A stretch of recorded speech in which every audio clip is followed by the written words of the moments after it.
Welcome back to Life Vocabulary. I'm Serena. So, what is the creative process really? When people talk about creativity, they often imagine it as this light bulb moment, don't they? Like inspiration just strikes out of nowhere. But the truth is, the creative process is more like a cycle, a mix of thinking, doing, and reflecting. It goes a bit like this. You start with preparation, where you're gathering ideas, researching, and just soaking up inspiration. Then comes incubation, where your brain sort of marinates those ideas in the background. Illumination, you could argue, is next, that classic aha moment when the solution or the idea suddenly hits you. Perhaps there's then evaluation where you decide, okay, is this any good? Finally, perhaps it's implementation where you actually turn the idea into something real. Maybe it all happens in a bit more of a mix, not quite in that order.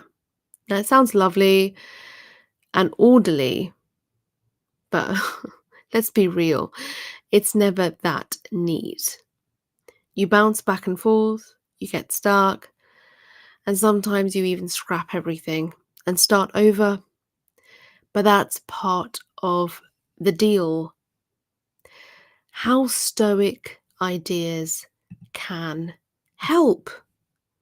So let's dive into this. I appreciate you tuning in to Life Vocabulary, a channel I started in 2016, a channel that has been preoccupied with the creative process. Now let's bring in some Stoicism. The Stoics, Marcus Aurelius, Seneca, had some brilliant, those are just two, had some brilliant ideas for staying calm and focused, even when things feel chaotic. And if there's one thing the creative process loves to throw at us, it's chaos. First, there's this idea of controlling what you can and accepting what you can't. In creativity, you can't always control when inspiration strikes or whether your work will be praised, but you can control your effort. Focus on showing up and doing the work every day if you can. Another great Stoic concept is amor fati, which means loving your fate. It's about embracing whatever comes your way, even if it's not about what you planned. Got stuck on a project? Maybe that's an opportunity to try a different approach. And here's a big one. The obstacle is the way. This is from Marcus Aurelius. It means that the challenges you face can actually become part of your solution. Feeling stuck or interrupted? That could be the spark for a fresh idea. Instead of resisting the block, ask yourself, how can I use this? Critical thinking and creativity. Now let's tie it in because it's such a powerful tool in the creative process. Critical thinking, that is. Creativity isn't just about vivid and wild ideas, it's also about asking the right questions, breaking things down, and finding patterns. When you're evaluating your work or trying to solve a problem, try this. Ask yourself, what's really stopping me? Is it fear of failure, lack of clarity, or something else? Break your problem into smaller parts.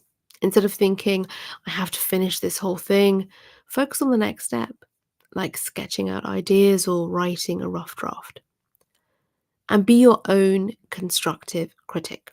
Don't tear your ideas down, build on them instead.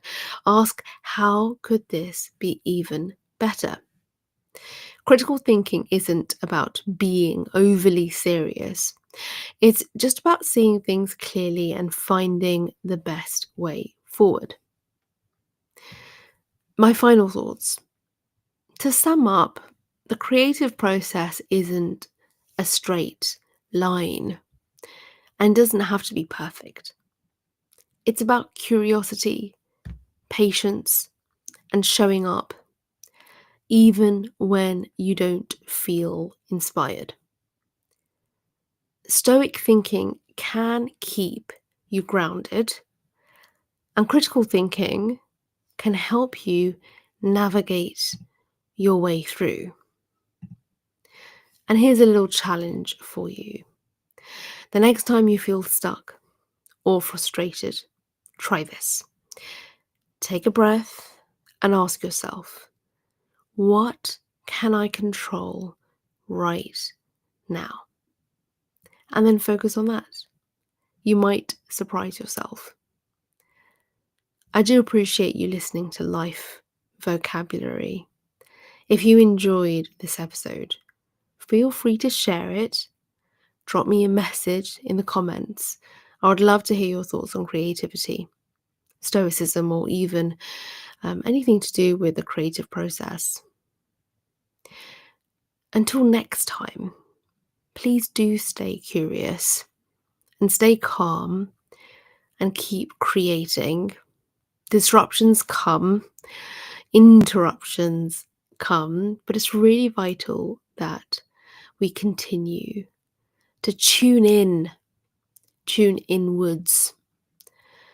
Tune inwards, and if you find that difficult, then take a leaf out of Rick Rubin's book, The Creative Act, A Way of Being, where in area of thought number 9, Rick Rubin advises us to submerge into great canons of art, into works of art. Perhaps you need a bit of inspiration to get back into the flow. Let me know if it works for you, because we're in this creative community, and sharing when we are a bit stuck can probably make others feel like they're less of a failure, if you like, because getting stuck can make you feel quite like you're failing and that you're not achieving in the way that your creativity, your ambition desires.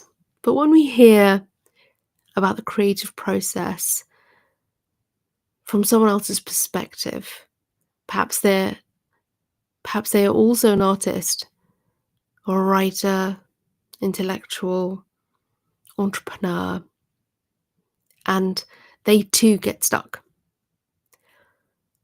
It's okay for us to share it, and it's brilliant for us to hear it, because then we don't feel so alone in our stuckness.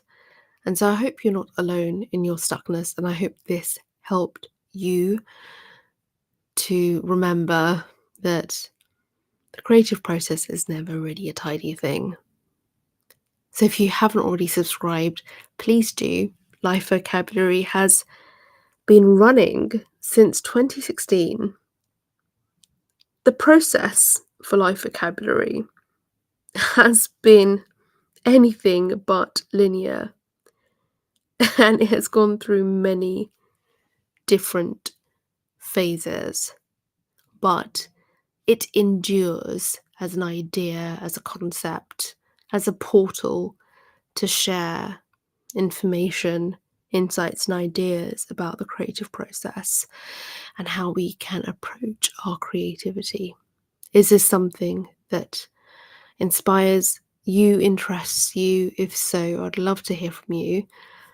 Thanks once again for your time and attention. And I'd love to hear about your experience of your creative process. Until next time, I'm Serena. Take care.